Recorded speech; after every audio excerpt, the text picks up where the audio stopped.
ಬಾ.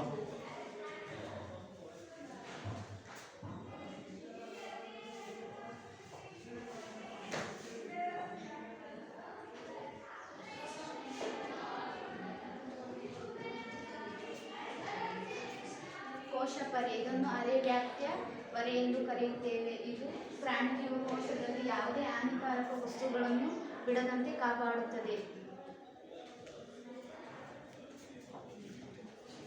ಬಿತ್ತಿ ರೆಡಿ ಬೇಕು. ನೆಕ್ಸ್ಟ್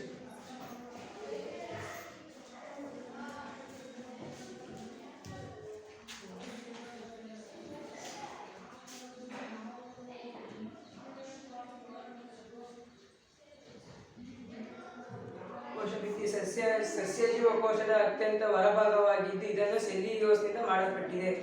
ಸೆಲ್ಯುಲೋಸ್ ಮಾಡಲ್ಪಟ್ಟಿದೆ.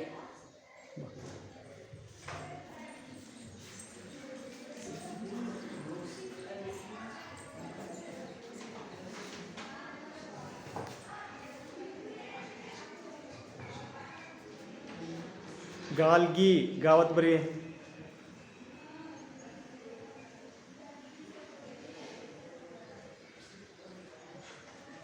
ಗಾಲ್ಗಿ ಸಂಕೀರ್ಣ ಎಂದರೆ ವಸ್ತುಗಳ ಸಂಗ್ರಹಣೆ ಮತ್ತು ಪ್ಯಾಕ್ ಮಾಡುವುದನ್ನು ಗಾಲ್ಗಿ ಸಂಕೀರ್ಣ ಎಂದರೆ. ಅದು ಕೆಲಸ ಹೇಳಪ್ಪ, ಇನ್ನೂರು ಅಲ್ಲ. ಕೋಶದಲ್ಲಿ ಏನು ಕೆಲಸ ಮಾಡುತ್ತದೋ? ಗಾಲ್ಗಿ ಸಂಕೀರ್ಣ ಎಂದರೆ ವಸ್ತುಗಳ ಸಂಗ್ರಹಣೆ ಮತ್ತು ಪ್ಯಾಕ್ ಮಾಡುವುದೇ ಗಾಲ್ಗಿ ಸಂಕೀರ್ಣದ ಕೆಲಸ. ನೆಕ್ಸ್ಟ್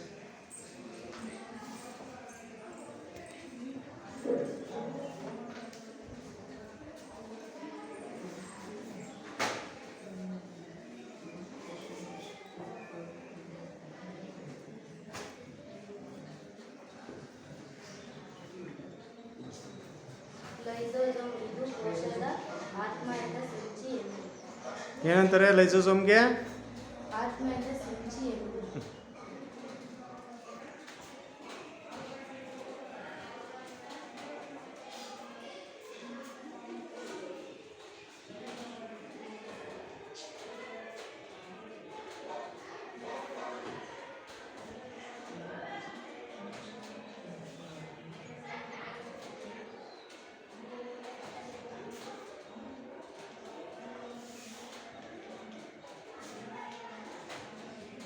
ಯಾವ ಭಾಗ ಬರ್ತಪ್ಪ?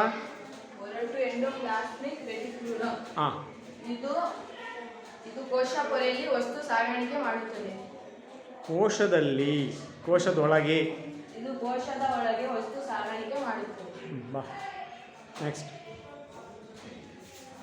ರೈಬೋಸೋಮ್. ರೈಬೋಸೋಮ್ ಕಣದಂಗನ ಗುರುತಿಸು, ಅದ್ರ ಕೆಲಸ ಏನು ಅಂತ ಹೇಳು.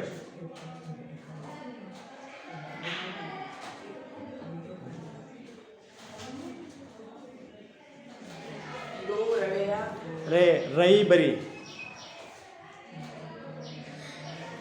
ಇದು ರವೆಯ ಆಕಾರದ ಕಣದಂಡ. ಇದು ಪ್ರೋಟೀನ್ ಉತ್ಪಾದಿಸುತ್ತದೆ. ಕೋಶದಲ್ಲಿ ಏನು ಕೆಲಸ ಮಾಡುತ್ತೆ? ಪ್ರೋಟೀನ್ ಉತ್ಪಾದಿಸುತ್ತದೆ. ಹಾಂ, ಬಾ.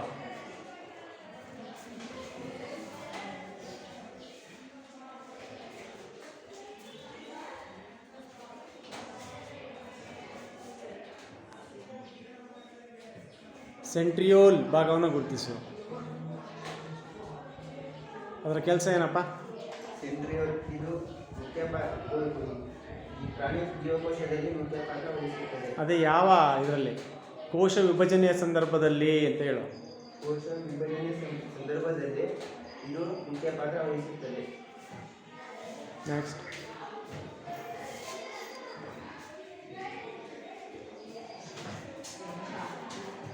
ಯಾರು ಬನ್ನಿ. ಮೈಟೋಕಾಂಡ್ರಿಯಾ ಭಾಗವನ್ನು ಗುರುತಿಸು, ಅದ್ರ ಕೆಲಸವನ್ನು ಹೇಳು.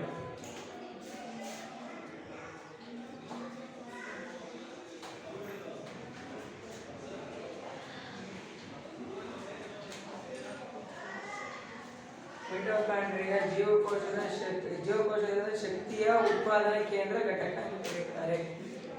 ಜೀವಕೋಶದ ಶಕ್ತಿ ಉತ್ಪಾದನಾ ಘಟಕ ಯಾವುದು? ಇದು ಮೈಟೋಕಾಂಡ್ರಿಯಾ. ಮೈಟೋಕಾಂಡ್ರಿಯಾ. ಬಾ.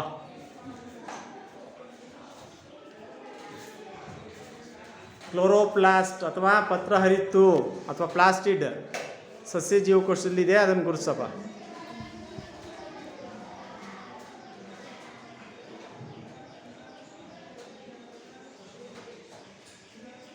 ಕ್ಲೋರೋಪ್ಲಾಸ್ಟ್ ಕೇವಲ ಸಸ್ಯ ಜೀವಕೋಶದಲ್ಲಿರುವ ಕಣದಂಗ.